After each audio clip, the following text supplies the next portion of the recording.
현재 시각 8시 25분 지나갑니다. 지금 보시고 계신 머니쇼는 SBS BJ과 유튜브에서 실시간 시청이 가능합니다. 특히 다양한 정보 원하시는 분들은요. 카카오톡 채널에서 머니랩 검색하셔서 친구 추가하시면 됩니다.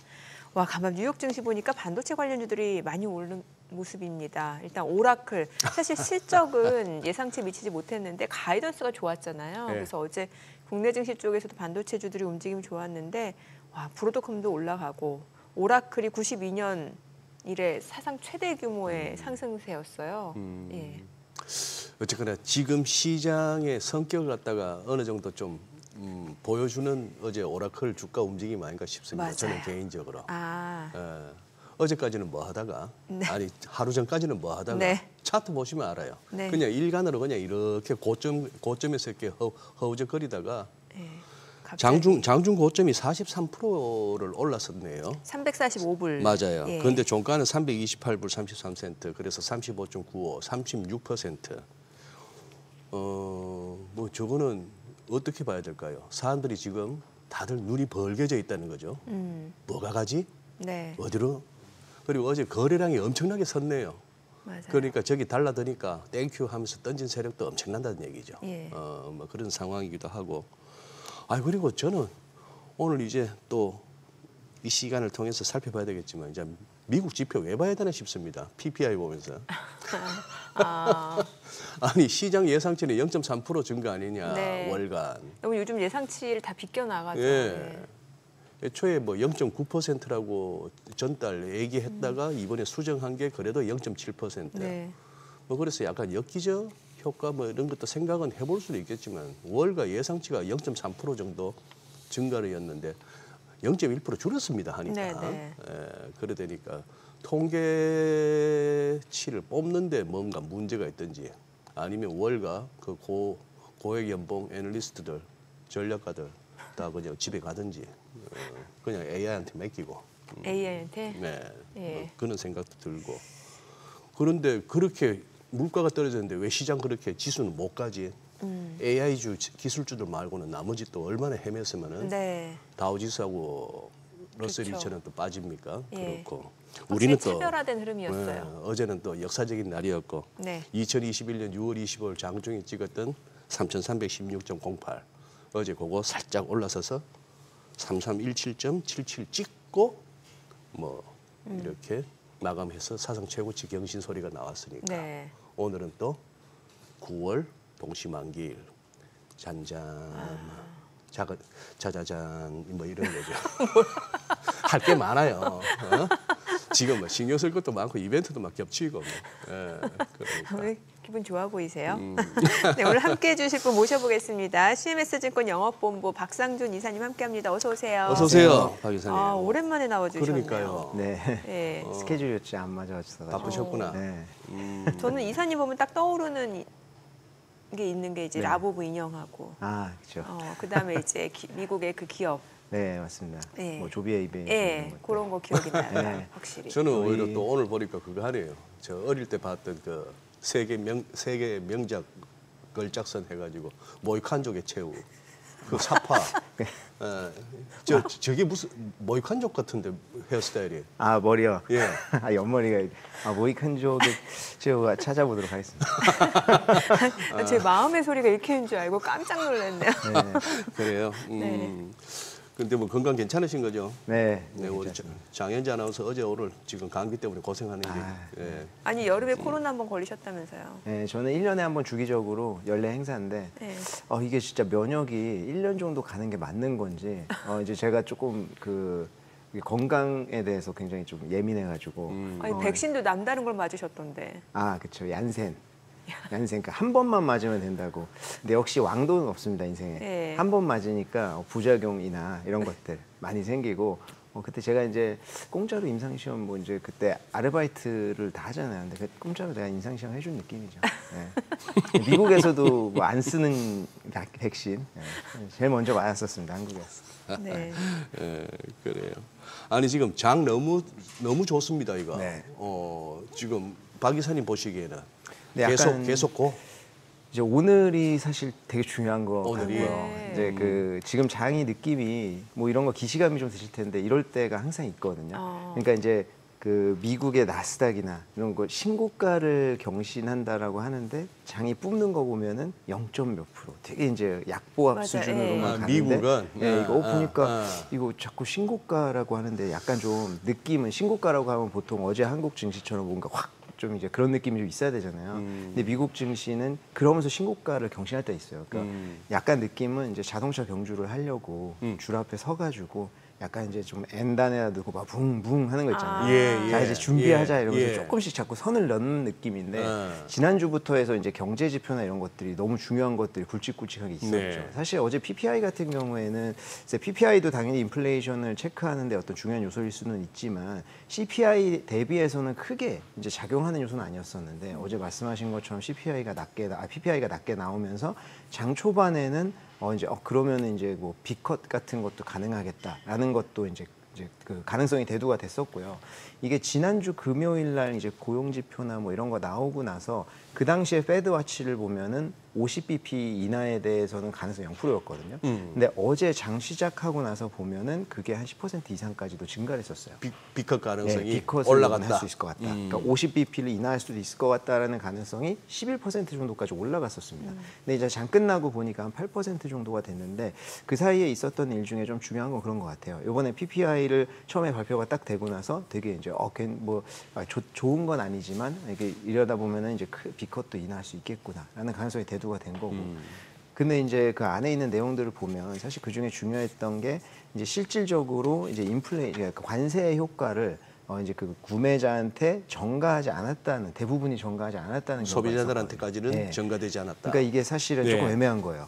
떨어진 건 알겠는데 아직까지 우리가 지금 시장에서 제일 걱정하고 있는 거는 관세로 인한 인플레이션 증가잖아요. 근데 실질적으로 이제 그 가격 전가는 아직 시작도 안 됐구나라고 하는 것들이 좀 있는 거고요. 네. 네. 이게 지난주에 그 고용 지표 같은 경우에도 한번 보시면 이제 그 비농업 고용 지수가 사실 이제 굉장히 충격적으로 나왔잖아요. 22,000건으로. 예. 예상치가 75,000건이었었거든요. 예. 근데 이게 22,000건으로 나왔고 더 충격적이었던 것은 이제 1년 2024년 4월부터 25년 3월까지의 이제 그 비농업 고용 지수를 수정치를 발표했었는데 이게 91만 건이 감소를 했잖아요. 예. 그러면 이게 매달 평균적으로 그냥 산술적으로 그냥 평균을 나눠본다면은 8만 건씩 없어진 월 거예요. 8만 그러니까 이게 건씩. 대체 어떻게 된 거냐. 지금까지는 사실 우리가 몰랐던 거 아니야. 이런 게 있었던 건데 요게 이제 시장에서 크게 반응하지 않았었던 거는 시장의 예상치는 100만 건 정도 감소할 것으로 이미 예상을 하고 있었거든요. 작년에 한번 겪어봐서 그랬는지 네. 몰라도. 그래서 이미 그 큰 폭의 감소치를 예상하고 있었는데 예. 그게 91만 건이 나오니까 예상치보다는 덜 나왔다. 그 당시엔 또 뭐였냐면 100만 건을 만약에 넘어서 더 이제 하향 조정이 됐었으면은 B컷 투 B컷인데 이거는 이제 B컷을 하는 이유가 그러니까 경제가 엄청나게 안 좋아져서 밀려서 한다라는 좀 분위기가 있다라는 거예요. 그러니까 이게 완전히 좀 느낌이 코에 걸면 코걸이, 귀에 걸면 귀걸인 그래요. 거죠. 어제 같은 경우에는 또 B컷 한다고 해서 장 초반에는 환호했었으니까. 그러니까 지금이 되게 애매한 시간이라고 좀 볼 수 있을 것 같고 다음 주에 FOMC 하기 전에 가장 큰 관문은 역시나 오늘 밤에 CPI이기 때문에 뭐 그게 이제 좀 중요한 어떤 변곡점이 되지 않을까 그렇게 생각하고 있습니다. CPI 예상치가 지금 어때요? 사실 간밤에 나온 PPI만 놓고 봤을 때 예상치가 큰 의미가 없어 보이긴 합니다만. 맞습니다. 예. CPI도 지금 뭐 지난 월 대비해서 뭐 네. 크게 증가하지는 않을 것으로 예상은 하고 있어요. 근데 이제 요번에 PPI에서 이제 뭐 PC에 그 작용하는 어떤 그 요소들 같은 경우에는 크게 하락하지를 않았었거든요. 그렇기 때문에 이제 그런 걸로 봤을 때는 CPI가 이제 PPI만큼 충격적으로 감소할 것이냐에 대해서는 또 의구심이 있는 그런 상황인 거죠. 그래서 지금 오늘 밤에 나오는 수치가 이제 뭐 발표 9시 반에 되겠지만 그거 한번 보고 이제 증시가 방향성을 잡지 않을까 이렇게 생각이 듭니다. 네. 어느 정도 예상하세요? 올해 금리 인하 속도라든지 폭에 대해서는요. 지금 이제 3번 얘기가 나오고 네. 있는 상황이잖아요. 올해 뭐 당연히 9월 달에는 인하를 예. 할 건데 지금 인하 가능성은 100%이고 네. 다만 거기에서 25bp 할 것이냐 50bp 할 것이냐 요게 이제 문제인데 이번 이제 올해 안에 3번 남았잖아요. FOMC가. 그렇죠. 적어도 2번에서 뭐 많으면 3번까지도 가능하지 않을까 이렇게 보고 있습니다. 제가 매일 뭐 이렇게 체크하는 체크 포인트 중에 하나가 핀비즈의 그 히트맵 네. S&P 500개 종목 중에 네. 어디가 오르고 내렸는지 오른쪽은 초록색, 빠진 쪽은 빨간색. 한눈에 잘 보이죠. 예, 그라데이션까지 넣어가지고 네. 이게 그때 4월 7일 그때 막 급락하고 나서 이제 90일 유예 관세 그 얘기 이후에 막 랠리가 나올 때 네. 그때는 보면은 온통 잔디밭이었어요. 초록색이었어요. 쭉쭉쭉쭉쭉 올라왔는데 요즘은 사상 최고치 경신은 매일 듣는데 네. 이 히트맵 들어가 보면은 빨간 게 반이거나 그 이상이에요. 그렇죠. 몰리는 섹터로만 예. 몰리다 보니까. 그나마 무슨 엔비디아나 무슨 이렇게 뭐 이쪽에 좀 굵직굵직한 시총 큰 애들이 올랐기 때문에 이제 지수는 계속 사상 최고치 경신인데 그래 장이 이렇게 투자자분들 중에 빅테크 쪽이나 AI 관련 쪽에 올인하신 분들은 아니라면은 지금 맞아요. 사상 상당히 최고치 소외감 소리는 매일 듣는데 조금 수익률 측면에서 제일 힘든 시간이죠. 그러니까 아. 이제 주변에서 예. 이제 미국 주식 좋으니까 예. 뭐 미국 주식 하는 거 알고 하면 아마 뭐 요새 주식 되게 좋다는데 사상 최고치 경신했다는데 되게 뭐 수익 많이 나셨겠어 이런 얘기 할 수 있잖아요. 밥 사러 소리는 자꾸 할 거고 네. 옆에서. 예. 근데 그 당시에 지금 말씀하신 것처럼 이런 장에서는 그 주도주 몇 개를 제외하고는 나머지는 사실 별로예요. 그리고 이제 아까 저희 조비 에이비에이션 이런 것도 시작하시 말씀하셨는데 그런 중소형주가 지금 사실 되게 힘든 시간이기는 하거든요. 그래서 예. 그런 위주로 이제 보유하고 계신 분들은 그 중에서도 뭐 사실 뭐 데이터 센터라든지 뭐 이제 그 아이렌이나 예. 뭐 이런 이제 중소형주라면 얘기가 다르겠지만 그 카테고리에 들지 않는 중소형주는 지금 좀 소외되어 있는 자이기 때문에 네. 그런 것들에 분산 투자가 되어 있지 않고 조금 이제 이쪽으로 시중이 되어 있으면 소외감이 많이 느끼는 그런 장이기는 하죠. 왜냐하면 확실히 이제 간밤 뉴욕 증시에서도 보면은 그 반도체 관련주들 이제 오라클 때문에 뭐 브로드컴도 그렇고 많이 올라갔잖아요. 네. 그런데 그 반도체 설계 기업인 뭐 시놉시스라든지 아니면 이제 케이던스 디자인 시스템즈 이런 쪽은 또 오히려 많이 떨어졌단 말이죠. 이 같은 반도체도 섹터별로 따라서 또 다른 모습이거든요. 그렇죠. 반도체 내에서도 세부적으로 예. 뭐 어떤 일을 하느냐, 뭐 이제 뭐 브로드컴 사실 엔비디아도 뭐 이제 어제 엊그저께는 괜찮았지만 최근에는 조정세가 조금 있었잖아요. 맞아요. 예. 뭐 그런 거와 마찬가지로 반도체 내에서도 확실하게 어느 쪽이 괜찮을 것 같냐로 좀 몰리다 보니까 네. 이게 오히려 고르게 오른다기보다는 예. 브로드컴 같이 며칠 동안 막 이제 그 뭐 어제도 상당히 많이 올랐었잖아요. 10%, 예, 예. 이런 식으로 조금 연출이 되고 있는 상황인 것 같아요. 예. 그래서 지금 금리 뭐 인하는 당연한 거지만 여기에서 CPI 결과에 따라서 어떻게 될지 모른다라는 이제 판가가 있으니까 지금은 좀 확실해 보이는 쪽으로 굉장히 몰리는 게 좀 강합니다. 그래서 요거는 사실 미국뿐만이 아니라 어떤 증시에서도 좀 마찬가지인 것 같아요. 그런 상황에서는 이제 항상 실적이 확실하고 이제 누가 봐도 확실한 쪽으로 이제 상당히 몰리는 게 있죠. 이게 좀 그런 어떤 불안 요소나 이런 게 해소되면은 사실 이제 조금 분산이 되지 않을까 이렇게 보고 있습니다. 아니 말씀 난 김에 좀 뒤에 가서 조금 세부적으로 여쭤볼까 싶은데 조비에이션 말씀하셨으니까 저 이 종목 박 이사님 때문에 알게 됐어요. 그때 예, 그거 하셔가지고 그러고 나서 이제 아 얘가 시세가 난 거는 4월 초부터구나. 4월 초부터 해가지고 이게 한 5불 하던 게 20불까지 갔으니까 맞습니다. 8월 초에 8월 4일 날 그럼 4배. 그런데 이게 지금 딱 그동안 상승의 절반을 갖다가 이제 조정하고 있네요. 13불, 12불 여기까지 왔는데. 그러니 이것도 지금 타이밍에 따라서 이거 그거 하겠습니다만 지수가 이렇게 날아가고 기술주들은 막 가고 오라클은 하루에 30~40%씩 가는 와중에 이러니까 어제도 강하게 출발했다 그냥 음봉이 나왔네. 네. 근데 지금 여러 가지 뉴스의 흐름을 볼 것 같으면 드론 세상이 온 것 같은데도 그러네요. 그러니까 이게 이제 중소형주가 사실은 이제 어떤 굉장히 호재 뉴스가 나왔을 때 한번 튀는 영향이 있고 아까 말씀하신 것처럼 4월부터 해서 뭐 트럼프의 이제 행정명령이라든지 드론 관련 행정명령이라든지 특히 조비 에이비에이션 같은 경우에는 중간중간에 중동에 이제 계약도 하고 예. 실질적으로 이제 납품도 시작하고 이런 게 나오니까 예. 그런 뉴스로 확 튀었잖아요. 확 튀었죠. 근데 이제 아까 말씀하신 거는 이제 반토막 같이 좀 절반 나는데 이게 돌리고. 네 그런 것 같아요. 이제 그런 뉴스들이 호재 같은 것들 나오고 유동성이 이제 풀리고 할 때 사실 중소형주는 아까 말씀하신 것처럼 거의 이제 4배, 3배, 4배 가까이 단시간에 가는 영향이 있는 반면에 네. 많이 올랐다 보니까 지금 금리 인하 전까지는 유동성이 풀리기 전까지는 중소형주들이 굉장히 안 좋은 시기잖아요. 그럴 때 꺾이는 게 오히려 많이 올랐었기 때문에 좀 더 심하다. 그래서 사실 이제 금리 인하가 본격적으로 시작하고 유동성이 풀리면 이제 중소형주도 어떨지는 이제 좀 기대를 해봐야 되는 면이 있죠.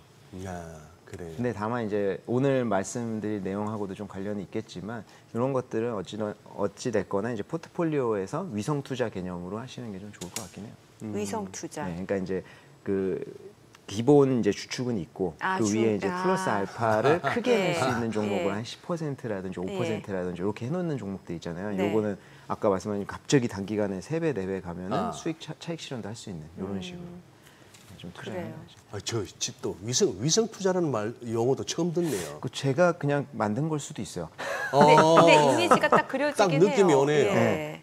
그게 없는 용어일 수도 있을 것 같다는 생각이 드네요. 갑자기. 아니 저는 괜찮아요. 많이 썼거든요. 괜찮아요. 느낌 개인적으로. 와요. 제가 그럼 오늘부터 특허권 내도록 하겠습니다. 그러니까 위성 몇 개 띄우느냐는 이제 또 본인 판단인 거고. 그렇죠, 그렇죠. 예, 저는 본인 2개 판단일 정도. 뿐만 아니라 위성 몇 개 띄우느냐에는 이제 쩐이 얼마나 받쳐주느냐도 그렇죠. 그렇죠. 예. 그러네요. 위성 투자 좋네요.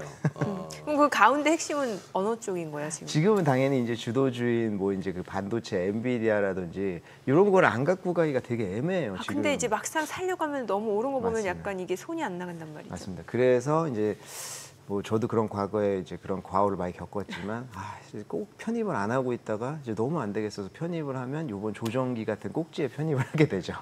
네, 그러면 버텨야 돼요. 지금은 아직은 그 시기는 아니라는 거죠. 한 번 조정 지금 받았잖아요. 받았기 엔비디아도. 때문에. 네, 뭐 굉장히 큰 폭은 아니었었지만. 예. 그렇죠. 원하는 만큼의 조정은 아니었단 네. 말이죠. 맞습니다. 아니 반도체 좋다 하지만도 이것도 참 뭡니까 뭐요? 저 삼성전자를 샀느냐 하이닉스를 샀느냐에 따라서 이게 최근 한 2, 3년 동안의 수익률이 완전히 다르잖아요. 그렇죠.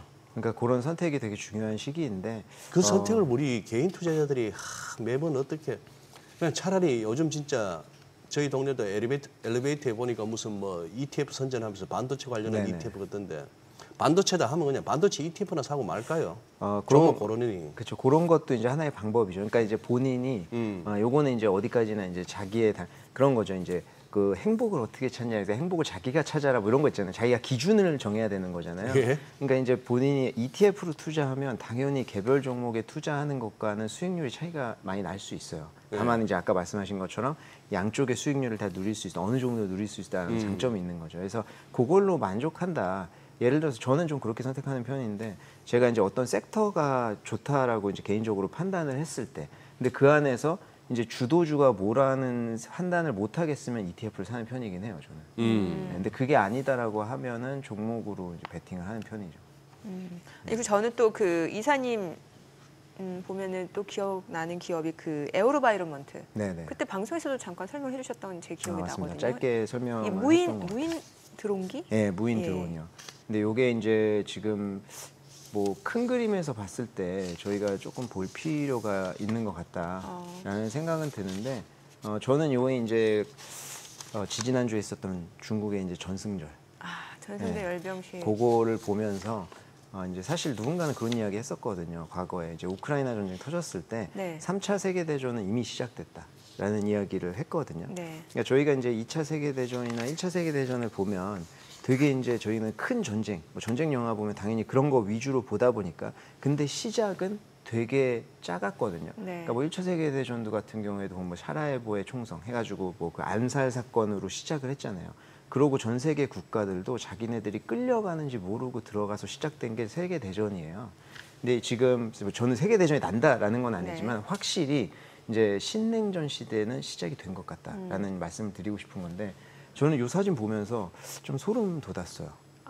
지금 시진핑 옆에 푸틴 시진핑 있고 주석 옆에 이제 김정은 좌 있고, 김정은 네. 뭐 그렇죠. 푸틴 해가지고 이렇게 좌정은 있는 모습. 우푸틴이네요. 네, 지금 마치 도원결이 끝내고 나온 느낌이잖아요. 저희 도원결이? 뒷마당에서 네. 도원결이 끝나고 나온 느낌이에요. 그러니까 그래서 미국에서 빌런들 파티라고 그러고. 네, 지금 여기에 참가자들 보세요. 서양 국가 아무데도 없고요. 네. 인도 안 갔어요. 근데 인도는 지금 미국하고 갈등이 심하니까 안 간 것 같고 네. 다만 그 전에 모디 총리가 시진핑 주석이랑 만났습니다. 이전에.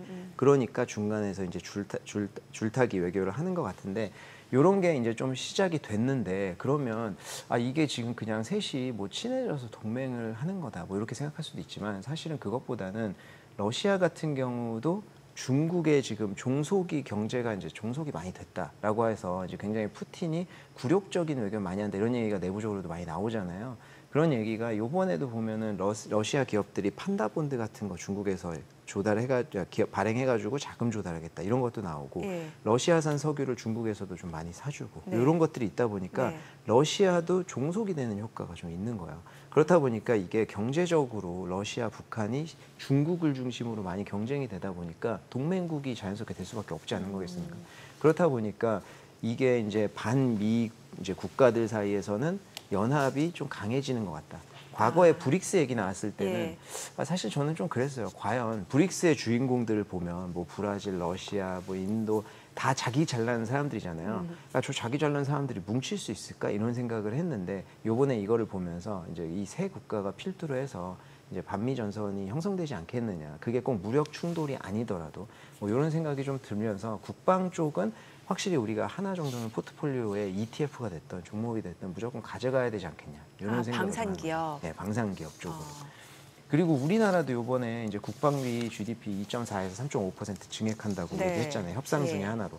그리고 나토 같은 경우에도 5%로 인상한다고 얘기를 했었고. 예. 그리고 이제 미국 같은 경우에도 전쟁부를 이제 이게 2차 세계 대전에서 전쟁부가 2차 세계가 끝나고 국방부로 바뀐 거거든요. 그걸 다시 전쟁부로 바꾼다는 그렇죠. 거예요. 전쟁부로 바꾼다고 해서 야 우리 전쟁하기 위해서 그게 그 느낌이 아니라 그 당시에 본인들이 2차 세계 승전국이잖아요.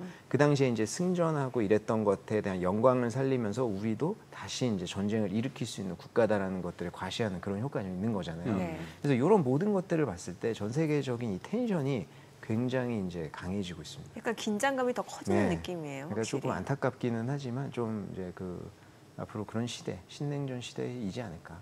이렇게 생각하는 거죠. 그래서 그런 측면에서는 아까 에어론바이오먼트 같은 종목도 이제 한번 봐야 된다는 거예요. 네. 근데 이게 이제 우리가 이제 과거에는 이제 이런 긴장감이 생기고 국방이나 방산 쪽에 투자를 해야 된다라고 하면은 로키드 마틴, 보잉 이런 것들을 네. 많이 생각을 했죠. 근데 이게 전쟁의 양상이 바뀌다 보니까 지금은 그런 종목도 당연히 이제 ETF 그 국방 방산 ETF에는 들어가 있겠지만 왜냐하면 어찌 됐든 간에 전투기는 계속 사니까요. 하지만 지금 더 탄력성이 있는 거는 드론이라든지 이런 그러니까 전쟁의 새로운 전쟁의 양상에서 이제 부각을 드러내는 이런 종목들인 거죠.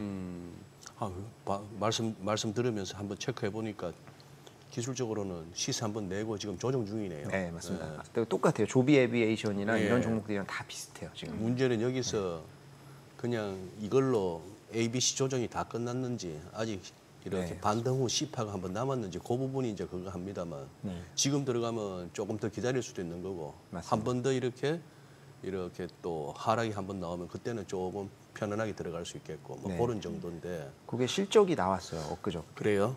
그렇죠. 엊그저께 나와가지고 그것도 이제 좀 오늘 말씀을 드리고 싶었는데 네. 이제 이 기업 같은 경우에는 일단은 실적부터 좀 말씀드릴게요. 네. 실적이 요번에 보시면은 그 매출 같은 경우에는 전년 동기 대비해서 140% 증가를 했거든요. 이게 그 매출 비중으로 보면 드론 쪽이 있고 레이저 쪽이 한 50%씩 이렇게 이제 포진이 되어 있어요. 그리고 이제 이 기업들 같은 경우에는 실적 증가도 중요한데 수주 잔고가 이제 굉장히 중요하거든요. 그러니까 수주 잔고는 두 종류가 있습니다. 자금 집행이 선된 게 있고요. 지급은 안 됐는데 계약만 한 게 있고 이 두 가지가 있어요. 그래서 이제 자금 집행이 된 거는 당연히 그러니까 뭐 근래에 빨리 나올 수 있는 것들. 그리고 이제 자금 집행이 안 된 거는 더 장기 프로젝트로 봐야 되잖아요. 그래서 이런 기업들 같은 경우에는 이제 장기 프로젝트가 더 중요해요. 얼마나 쌓이고 있느냐. 근데 이제 이 수주 잔고가 자금 집행이 된 거는 전년 동기에 대비해서 52% 증가했고요. 네. 자금 집행이 안 된 거는 전분기 대비해서 3배 증가했어요.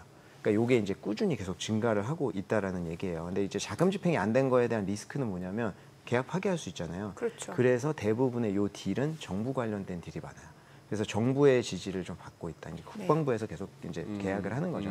그렇게 좀 이해를 하시면 되고 올해 이제 요게 이제 회계연도로 보면은 요번 분기가 2026년도 1분기였거든요. 이 기업은. 그래서 올해 2026년도, 그러니까 내년도 이 시점까지 해서 매출이나 이런 것들 예상치를 보면은 전년 동기 대비해서 이제 그러니까 지난해 대비해서 뭐 2~3배 정도 증가할 것으로 예상하고 있는데 이게 지금 보여주는 표가 이제 지난 분기에 2026년을 예상한 거거든요. 이 매출을 보시면 이제 그 1.9 그러니까 19억 달러에서 2억 20억 달러 정도 나올 것으로 예상을 하고 있어요. 근데 2025년도 보면은 8억 달러 했잖아요. 네. 그러니까 요거보다 이제 상당 폭으로 증가를 하는 건데 올해 1분기에 지금 4억 달러 매출을 했어요. 그러니까 전년의 50%를 올해 1분기에 다 끝내버렸습니다. 그래서 이제 상당히 빨리 증가를 하고 있는 그런 회사다 이렇게 좀 볼 수 있을 것 같고 네. 이 회사가 뭐를 하냐라고 하면은 주로 판매를 하는 게 요 두 가지입니다. 사진에 보시면은 왼쪽이 이제 드론 관련된 기존 사업이고 오른쪽이 레이저 요격이나 이런 거 하는 건데 요게 이제 올해 5월 달에 그 인수 합병을 완료한 회사가 오른쪽에 있는 그 사업 부분이거든요. 네. 이게 블루 헤일로라고 하는 기업을 인수를 완료했는데 이게 어찌 보면 좀 신의 한 수였던 것 같아요. 어떤 지금 기업이에요? 예, 그러니까 요 레이저로 이제 그 미사일이나 드론 같은 거잖아요. 그런 레이저로 요격하는 거거든요. 이게 영상을 보면 우리가 레이저로 요격하는 거니까 뭐 저만 좀 유치하게 그렇게 생각했을 수도 있지만 저는 빨간 레이저 나가는 줄 알았거든요. 네. 아무것도 안 보여요. 아, 근데 그냥 요격돼요. 그래요? 저만 이렇게 생각했었습니다. 스타워즈처럼 네. 저는 레이저 나가는 줄 알았어요, 실제로. 근데 그냥 요격되더라고요. 음. 근데 요게 뭐가 신의 한 수냐면 지금 트럼프 대통령이 추진하는 것 중에 골든돔 프로젝트가 있어요. 예. 그래서 지금 이스라엘은 아이언돔이 있잖아요. 네. 근데 아이언돔 같은 경우에 요번에 드론의 상당 부분 뚫렸어요. 그렇더라고요. 그러니까 이제 과거에 미사일 요격에는 패트리어트 미사일이라든지 이런 걸로 다 요격이 어느 정도 된다라는 것을 우리 알고 있었는데 아이언돔이 요번에 드론에 뚫리면서 아 드론 같은 경우에 못 막는구나. 그래서 요번에 드론 행정서명하면서 골든돔도 발표한 거잖아요. 그래서 우리는 드론까지도 다 막겠다 이런 얘기를 한 거거든요. 그게 요게 이제 레이저 요격이나 이런 거랑 딱 맞물리는 거예요. 네. 그래서 지금 드론 자체도 이 기업 같은 경우에는 정부의 이제 행정명령 서명에서 우리 드론 자국산 키우겠다라고 하는 거에 이제 수혜를 보는데 레이저는 이제 골든돔 프로젝트에도 들어갈 수 있는 가능성이 상당히 높은 거죠. 네. 그러니까 요새 이제 신식 이제 군대 이제 전쟁에는 다 이제 해당되는 그런 기업이라고 볼 수 있고 이 그 드론도 여러 종류가 있습니다. 정찰 드론도 있고 한데 요 밑에 빨간색으로 친 자살 드론. 이제 그러니까 자폭? 네. 자폭 그러니까 이 드론이 이제 제일 그 큰데 이게 저희가 드론이니까 이게 누가 이렇게 띄워가지고 이렇게 보내는 것 같잖아요. 근데 이 그러니까 자폭 드론 같은 경우에는 나가는 거 보면 포에서 그냥 나가요. 미사일이랑 똑같아요. 그냥 포에서 발사돼가지고 그냥 미사일이랑 똑같이 상당히 빠른 속도로 요격이 되거든요. 왜냐하면 우리가 이제 자폭 드론 하면은 천천히 가가지고 자폭하는 것 같잖아요. 근데 그런 게 아니다라고 하는 걸 좀 말씀드리고 싶고 아까 제가 말씀드렸던 이제 레이저 이제 관련된 그 무기가 요겁니다. 그래서 이런 것들이 이제 앞으로 국방부의 수주나 이런 것들이 상당 부분 늘어날 가능성이 크다. 뭐 이렇게 좀 말씀드릴 수 있을 것 같아요. 그리고 이제 그 요번에 행정명령에서 이제 트럼프 대통령이 강조했던 것이 이제 드론이나 이런 것들 워낙 중국 드론 DJI나 이런 데가 전 세계적으로 유명하잖아요. 그렇다 보니까 이제 자국 드론을 써야 된다. 이런 이야기를 하는 건데 이게 지금 미국 매출 비중이 48%거든요. 네. 근데 요게 요번에 보니까 한 78% 정도까지 올라온 것 같아요. 그러니까 그 매출 늘어난 거의 상당 부분이 국방부에서 들어온 부분이 있다라는 것을 알 수 있죠. 근데 사실 요 기업 같은 경우에는 이제 리스크는 좀 있습니다. 그러니까 중소기업이다 보니까 이제 어떤 작은 이슈에 좀 흔들릴 가능성이 있는데요. 가장 큰 리스크는 두 가지 정도가 있는 것 같아요. 첫 번째는 러시아와 우크라이나 전쟁이 끝나는 거. 요게 이제 네. 리스크라고 이야기하기가 좀 애매해요. 그러니까 전 세계 평화를 위해서 끝나는 게 그렇죠. 맞는데 그게 왜냐하면 지금 우크라이나 매출 비중이 한 10% 정도 되거든요. 그러니까 그게 끝나면 한 번 이제 충격 받을 수 있는 가능성이 있고요. 두 번째는 지금 이제 그 다찌 미국의 그 DOG에서 계속 이제 그 예산 삭감이나 이런 것들 지금 계속 하고 있잖아요. 네. 거기에서 국방비 예산 삭감이 혹시나 들어온다고 하면, 근데 요거는 좀 가능성은 작을 것 같습니다. 왜냐하면 트럼프 대통령이 워낙 그쪽에 이제 강하게 밀고 있는 상황이라서 이제 가능성은 적겠지만 이런 리스크들은 좀 있는 상황이다. 이렇게 볼 수 있을 것 같아요. 네. 자, 지금 시각 8시 54분 향해 갑니다. 오늘 양시장 호가 상황 체크해 보겠습니다. 먼저 코스피부터 좀 보도록 할게요. 오늘 0.5% 추가적인 상승 예상되고요. 지금 3,332로 집계가 됩니다. 코스닥도 0.4% 상승 출발 예상되고 있고요. 예상 체결 지수는 836이죠. 시가총액 상위 종목 예상가 보겠습니다. 삼성전자 오늘 0.6% 상승 예상됩니다. 지금 호가는 73,100원이고요. SK하이닉스 어제 30만 원을 넘어섰죠. 오늘 1.3% 추가적으로 상승 예상되고요. 지금 호가는 30만 8천 원으로 집계가 되고 있습니다. LG 에너지솔루션 1.6% 상승 예상되고요. 예상가 34만 5천 원이고요. 삼성 바이오로직스, 한화 에어로스페이스 모두 상승 출발 예상되고 있습니다. 현대차도 지금 예상치 결가는 22만 1천 원이고요. 삼성전자 우선주도 5만 9,400원 상승 예상되고 있고 HD현대중공업도 1% 가까이 상승 좀 예상되고 있습니다. KB금융 오늘 지금 호가에서는 보합 예상되고 있고요. 기아는 0.9% 하락 출발 예상되고 있습니다. 코스닥 시가총액 상위 종목 예상가도 보도록 하겠습니다. 알테오젠 오늘 0.5% 하락 예상됩니다. 지금 호가는 48만 3,500원이고 에코프로비엠, 에코프로 소폭 상승 예상됩니다. 이 가운데 펩트론, 파마리서치가 각각 1%, 2% 오름세 예상되고 지금 파마리서치 호가는 65만 2천 원으로 나타나고 있고요. 리가캠바이오가 0.7% 하락 예상됩니다. 지금 호가는 15만 400원. 이 가운데 ABL바이오, HLB, 삼천당제약 보합 예상되고 레인보 로보틱스 예상가는 28만 9천 원으로 나타나고 있습니다. 자, 이제 4분가량 개장 전까지 남은 상황인데 글쎄요, 뭐 지금 코스피 와 3,333. 숫자 이쁘다. 3333. 네. 네. 오늘 저기 보자. 우리가 지금까지 이제 미국 증시 중심으로 얘기를 했는데 박 이사님 네. 퀴즈. 뭐 지수가 중요하냐라고 하시지만 뭐 그렇다고 어디가 오르고 어디가 빠지고 또 같은 업종 내에서도 어느 놈은 오르고 어느 놈은 내리고 이걸 우리가 다 맞출 수는 없으니까 지수로 판단하시죠. 오늘 정강후약 아니면 정강후강. 저는 정강후약 정도. 왜냐하면 이제 CPI를 우리나라 투자자분들 있잖아요. 개인 투자자분들. 사실 FOMC 같은 거 미국 그냥 길거리 가는 사람들 잡고 FOMC 뭔지 아냐, 지금 뭐 연준 의장 누구냐 아냐, 제가 봤을 때 모르는 사람 더 많을 것 같은데 한국에는 그거 대부분 아세요. 막 진짜로 길거리 가다가 여쭤봐도 아는 사람 많을 거거든요. 이사들 이름을 다 외워. 네, 그러니까 진짜 대단하잖아요. 그러니까 그런 것들 좀 그렇게 하실 정도로 신경 쓰기 때문에 제가 봤을 때는 이제 뒤로 갈수록 좀 CPI에 대한 좀 이제 그 불안감 뭐 이런 것도 좀 있지 않을까.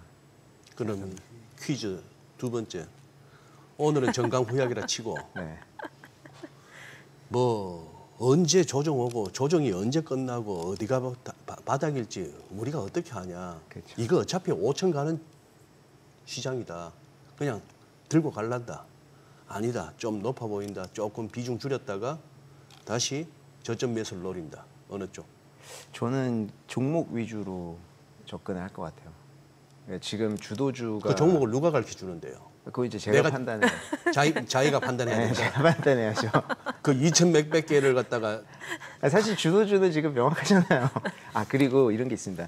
지금 한국도 조금 비슷할 것 같은데 이게 현상이 되게 심하게 나오는 게 중국 시장이거든요. 그러니까 중국 시장은 섹터별 변화가 너무 빨라요. 네. 지금 그렇다 보니까 이제 지수 자체도 이제 상당히 올라왔지만 섹터별로 보면 올해만 해도 두세 배씩 오른 종목들이 그러니까 허다하거든요. 근데 여기서 섹터를 따라다니면은 결국에는 이게 그 어떤 엇박자 한 번만 타면은 큰일 날 수가 있어요. 그렇죠. 그러니까 사실은 저는 중국 주식 할 때 지금 같은 경우에는 그냥 하나의 섹터 잡고 기다리는 편이기는 하거든요. 네, 그러니까 어떤 섹터 잡고 계시는데? 저는 지금 이제 금융 섹터 하나랑 중국에서 네, 금융 쪽 금융. 하나랑 이제 그 팜마트 이제 하나 들고 있죠. 그때 말씀해주신 거 네, 팜마트. 요새 이제 조정 조금 받고 있어가지고 쉽지는 않은 시간이. 아니, 라부부 좀 인기 식은 거 아니에요? 그게 이제 있어요. 그것도 이제 살짝 말씀드리면 라부부의 인기를 척도를 이제 판가름하는데 네. 지금 시장에서 가장 중요한 건 중고 리셀가예요. 네. 그래서 지금 주가가 빠지는 게 리셀가가 빠져서 그렇거든요. 네네. 근데 요거는 그러니까 올해 초에도 있었어요. 리셀가는 왔다 갔다 빠질 수밖에 없어요. 계속 올라가지 못하거든요. 예. 왜냐하면 이제 리셀러들도 결국에는 이제 그것들을 현금화 시켜가지고 다시 다음 제품 사고 뭐 이런 과정들이 필요하잖아요. 사업이다 보니까. 그래서 이제 그런 과정에서 빠지는 게 조금 있거든요. 그래서 이럴 때는 좀 버텨야죠. 네. 그래서 중국 쪽에서는 금융 섹터 보고 그다음 팜마트 보시고. 네. 근데 중국은 사실 더 좋은 섹터 많아요. 지금 헬스케어 섹터도 엄청나게 달리고 있고요. 반도체 섹터도 마찬가지고. 네. 근데 섣불리 이제 저 같은 엇박할까 경우에는 봐. 잘못 엇박하면 이제 더 큰 상실감이 오거든요. 네. 네, 그래서 이제 저는 버티고 있는 편이긴 하죠. 약간 좀 조정 있는 섹터에서 기다리고 계시는 네, 거예요. 맞습니다. 우리 국내 시장 관련해서 이제 뭐 이렇게 전반적으로 시황을 갖다 정리하다 보면 늘 나오는 얘기가 뭐 상법 개정안이 더 세게 나왔네. 뭐 대주주 양도세 그게 이제 또 뭐 다시 원복 한 해 만에 네. 노란봉투법이 어떠네. 어디 박 이사님 보시기에 진짜 이게 우리 시장의 그겁니까? 중요한 요소는. 예. 저는 사실 그 뭐 양도소득세 분리과세, 배당소득세 분리과세 그게 네, 이제 저 문제가 그 대답을 좀 개장하고 들어봐야 될 것 같습니다. 시간이 좀 그러네요. 생각을 해볼게요. 네, 오늘 국내 증시로 확인해 보죠. 네. 개장합니다.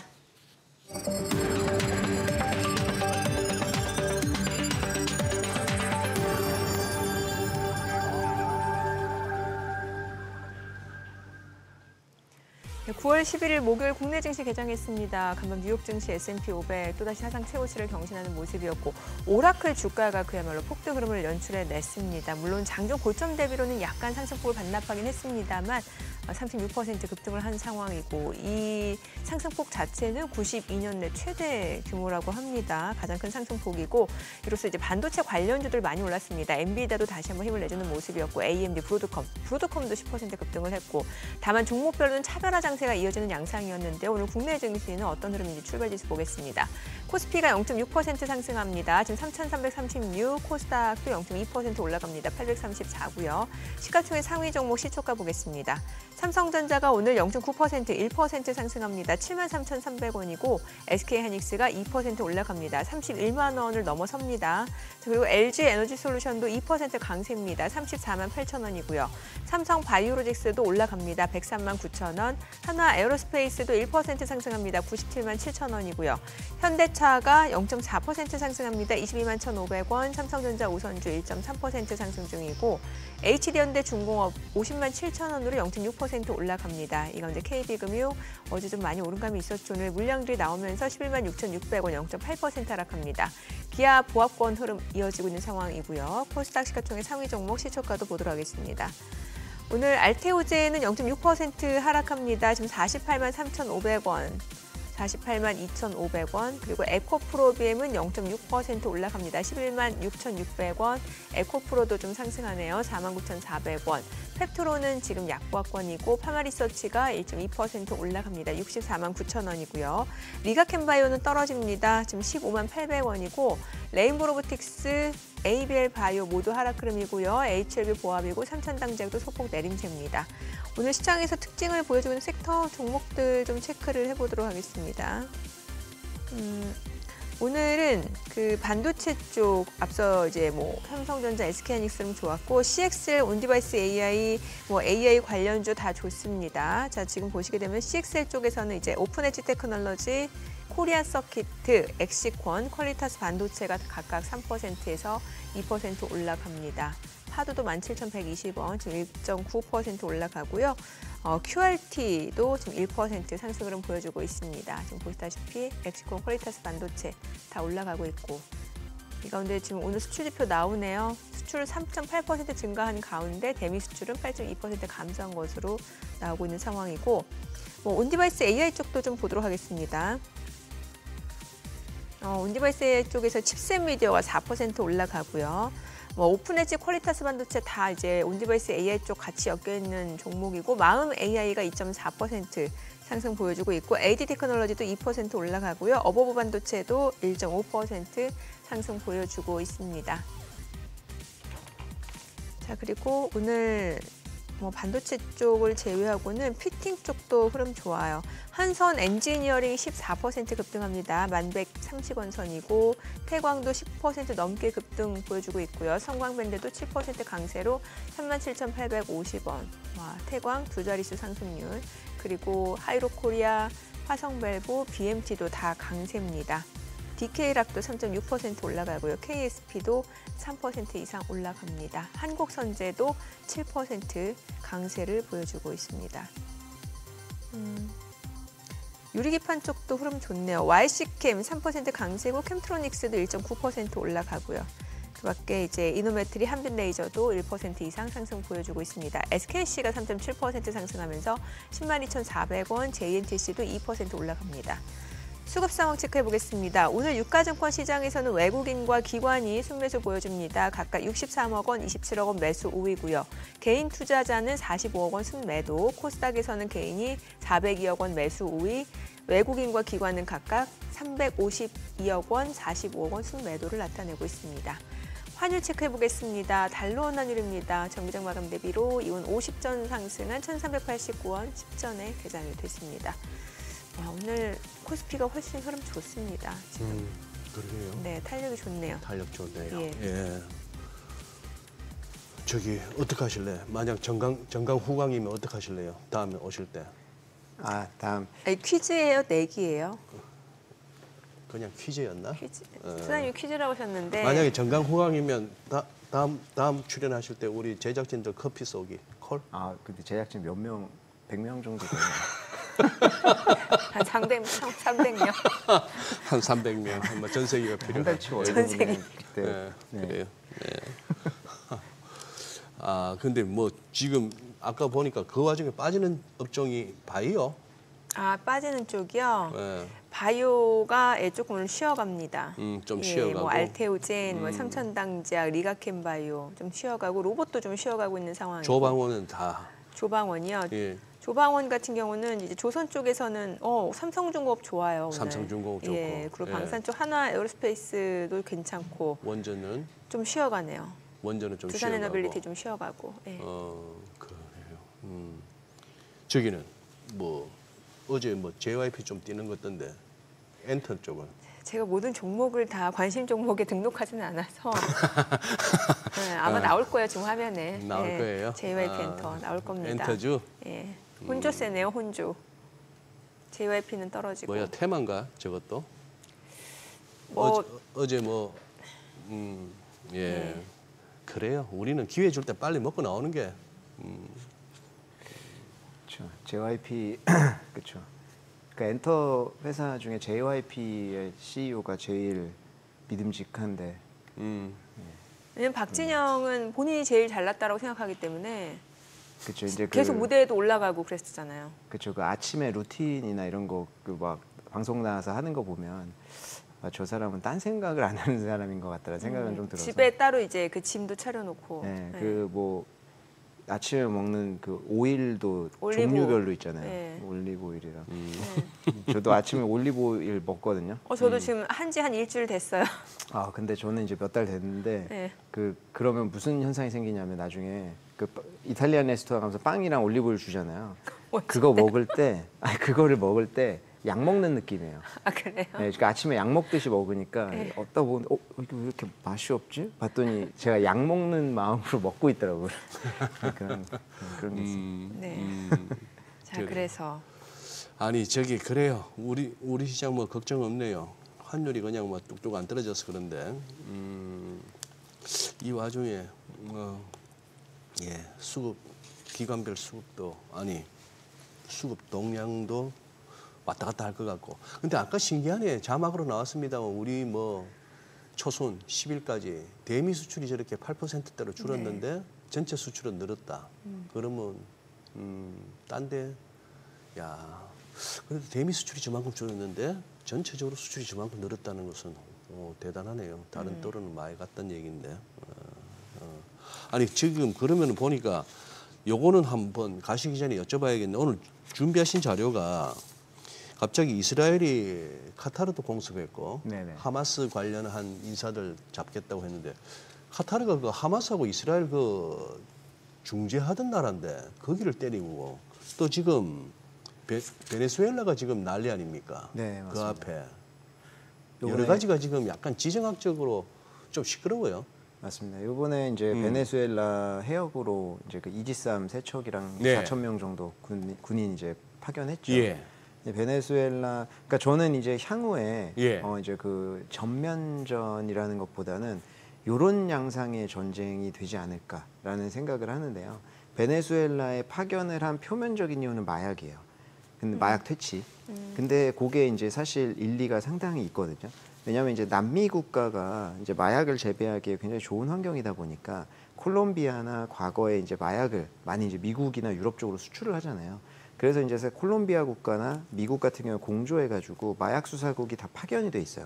그래서 그런 것들을 같이 단속을 하면서 마약 유통을 좀 줄인 효과가 있었는데 베네수엘라 같은 경우에는 차베스 정권이 90년대 후반에 들어오면서 본인이 이제 독재를 해야 되다 보니까 콜롬비아 반정부랑 같이 결탁하거든요.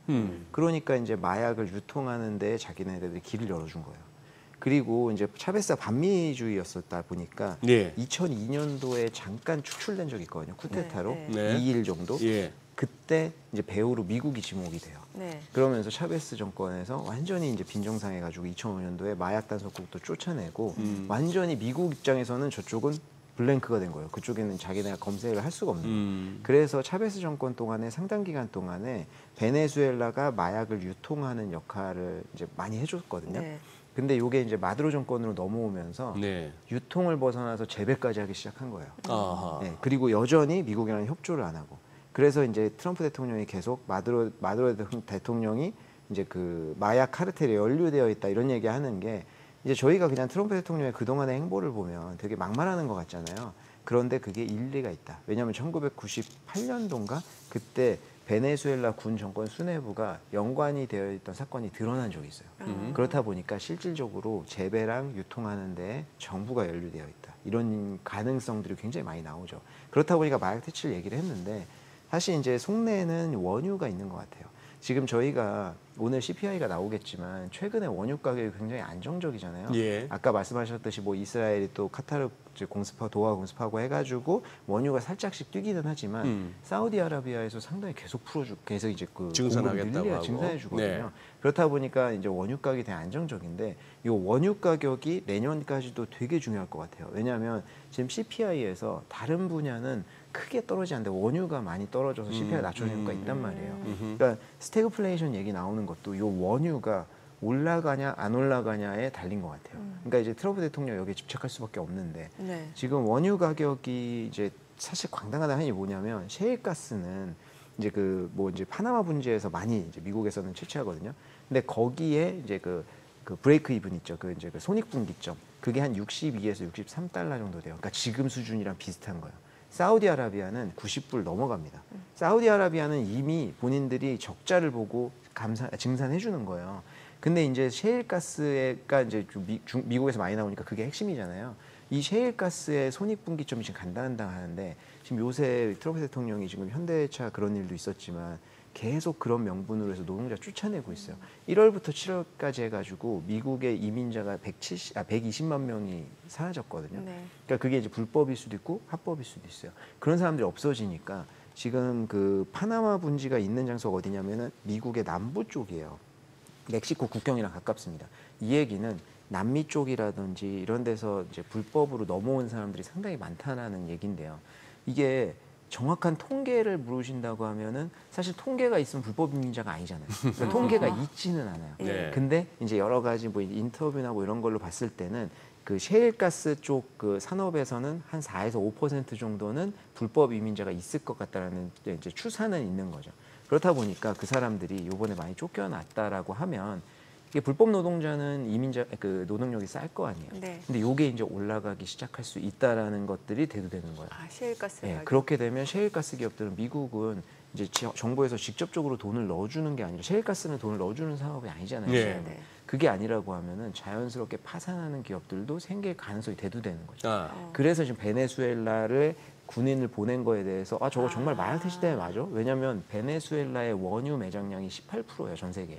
상당히 많습니다. 매장으로는 아마 1위권일걸요. 예, 되게 많아요. 그런데 이제 제재 때문에. 인프라가 안 돼서 인프라 안 돼 있고 제재가 제재가 있어가지고 있어가지고. 트럼프 대통령 1기부터 제재 시작했거든요. 그래가지고 뭐 일간 230만 배럴씩 전 세계 수출했었고요. 베네수엘라는 경제의 95%가 원유 수출이었어요. 지금 60% 줄었습니다. 네. 그러니까 이게 확실히 이제 수출이 줄었어요. 그러면 이제 제재를 하니까 그 마두로 대통령 있잖아요. 현상금이 600억 달러가 넘고 600억 원이 넘거든요. 이게 오사마 빈라덴보다 높은 거예요.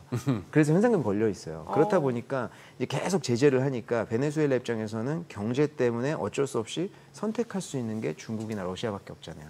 중국이나 러시아로 또 수출을 하는 이런 상황이 있는 거죠. 그렇다 보니까 미국 입장에서는 마약 퇴치도 있지만 이 원유에 대해서 본인들이 컨트롤하고 싶은 욕심이 되게 커요. 그래서 그랑 비슷한 시기에 트럼프 대통령이 또 내놓은 게 이제 베네수엘라산 원유 수입하는 국가에 우리 25% 관세 매길 거야, 막 이런 거 나왔거든요. 네. 그런 것도 결국엔 중국이나 이런 데 간접적으로 겨냥한 거죠. 그러니까 이게 일타쌍피라고도 할 수 있어요. 그러니까 마약, 입장에서. 예, 이제 사실 지지 쪽에서는 마약 퇴치한다고 하니까 너무 명목은 그렇죠. 좋고요. 그리고 두 번째는 그 이제 뭐 그 스페니쉬 계열들 있잖아요. 예. 남미에서 넘어온. 이제 남미에서 미국으로 불법 이민자든 협법 이민자가 됐든 넘어온 사람들은 결국에 자기네 국가에서 독재 정권이 들어섰던 이래서 도망 나온 사람들이거든요. 그러니까 그 정권이 무너졌으면 하는 그 세력들이 되게 많아요. 그렇죠. 지지층도 확보할 수 있죠. 결국 예. 트럼프 입장에서는. 근데 이제 미국이나 그러니까 러시아나 중국을 견제하는 데에도 지금 굉장히 중요한 수단이에요. 그러니까 그러니까 중국 같은 경우에는 베네수엘라에 이제 그 아까 인프라 말씀하셨는데 그런 생산 시설도 많이 들어가 있거든요. 네. 근데 이렇게 제재해 버리면 그런 생산 시설도 이제 끊겨 버리고 이런 이제 일타쌍피의 역할들이 좀 있는 건데 향후에는 아마 이런 갈등이 상당히 많이 나오지 않을까 이런 생각이 드는 거죠. 이쪽 뉴스도 계속 체크를 해봐야겠네요. 맞습니다. 근데 사실 지금 단기적으로 더 저는 조금 소름이 돋는 뉴스는 그건 것 같아요. 폴란드에 그 러시아에서 이번에 드론이 폴란드 넘어가가지고 네. 폴란드에서 침공시켰잖아요. 네. 네. 근데 요게 이제 어떤 의도가 있냐? 실수로 넘어갔을 수도 있죠, 예, 진짜. 예. 근데 폴란드는 2차 세계대전 때도 본인들이 가장 먼저 침공받았기 때문에 되게 예민하거든요. 여기. 네. 그래서 국방비 많이 올리는 예. 건데 요번에 러시아가 잠깐 넘어가서 당했잖아요. 예. 근데 나토 국가들끼리는 그게 맺어져 있어요. 우리 동맹국이 공격받으면 우리 다 같이 참전. 그렇죠. 요게 되어 있거든요. 그러니까 러시아 입장에서는 실수일 수도 있지만 간 보는 걸 수도 있어요. 나토가 진짜로 액션 취하나? 움직이는지. 네, 한 번씩 툭툭 쳐보는 거죠. 그러니까 사실 저는 이게 조금 더 무서운 뉴스 아닌가 그런 생각입니다. 베네수엘라는 직접적으로 부딪힐 수 있는 가능성은 상당히 낮아요. 예. 근데 이게 이제 가능성이 대두되는 이유가 뭐냐면 2020년도에 기드온 작전이라는 게 있었거든요. 예. 그때 미국의 군사 용병들이랑 이제 베네수엘라의 세력 있잖아요. 결탁해가지고 60명이 마두로 체포하겠다고 들어갔어요. 근데 실패했어요. 그래가지고 그 당시에 미국인 2명 체포당하고 6명인가 사망했거든요. 예. 이게 뭐 우리는 그렇게 크게 밝혀지지 않았지만 아. 트럼프 정권 내려온 다음이었어요. 그래가지고 그 당시에 이거 미국이 보낸 거다. 근데 이제 여러 가지 설이 있지만 왜냐하면 그 당시에도 현상금 붙어 있었잖아요. 그러니까 현상금을 노린 거다라는 얘기도 있지만 지금 밝혀지는 게 미국의 공식 문서 조금씩 밝혀지는 거예요. 그러니까 실질적으로 마두로 대통령을 내리려고 했던 거죠. 그때 네. 트럼프 대통령이. 그러고 나서 이제 그 바이든 대통령이 베네수엘라 제재를 좀 풀어줬잖아요. 예. 그때 풀어준 방식이 뭐였냐면 그 아까 인프라 말씀하셨는데 쉘이 거기 들어가가지고 그 석유 원유회사 거기가 이제 인프라 깔고 있었거든요. 그거 제재하면서 다 중단된 거예요. 그 쉘은 엄청나게 손해 봤었잖아요. 그거를 풀어준 거예요. 근데 이것도 풀어준 게 이유가 있어요. 그때 이제 그 체포됐던 2명 풀렸는데 이제 그 인플레이션을 낮추다 원유가 너무 중요하니까 네. 바이든 대통령 같은 경우에도 당연히 우리가 먼저 생각하는 거 공급 늘리는 거잖아요. 공급 늘리려고 노력했습니다. 그래서 사우디아라비아 갔어요. 빈살만 왕세자 만나가지고 우리 이거 지금 전 세계적으로 코로나 힘든 상황이니까 우리 근데 바이든 대통령이 막 공식적으로 빈살만 욕하고 그랬거든요. 부통령 시절에. 그래도 둘이 사이가 안 좋아요. 그래서 우리 그 과거는 있고 본인만 있는 거지만 하여튼 과거는 있고 우리가 좀 잘해보자. 그래서 우리 증산 좀 해줘 이러니까 빈살만 알겠다 왕세자가 알겠다고 하고 비행기 뜨자마자 감산했어요. 그래가지고 그때 공급 증가는 할 수가 없는 상황이었어요. 왜냐하면 본인 정권이 또 석유 시추 이런 것들이 아니다 보니까. 그래가지고 그때 어쩔 수 없이 베네수엘라를 풀어주면서 원유를 조금 증가시킨 게 있고요. 그 당시에 미국 비축유, 그 정부에서 비축하는 비축유가 완전히 바닥났었어요. 그냥 그런 식으로 이제 원유 가격 낮추려고 노력 많이 했었고. 딸 유튜브 안 하세요? 저요? 네. 아니 뭐 옛날에 했었는데 왜냐하면 저희가 이제 아쉬운 게 지금 저희 생방송이라서 얘기가 너무 재밌는데 괜찮습니다. 집에 가는 길에 혼자 얘기하면 돼요.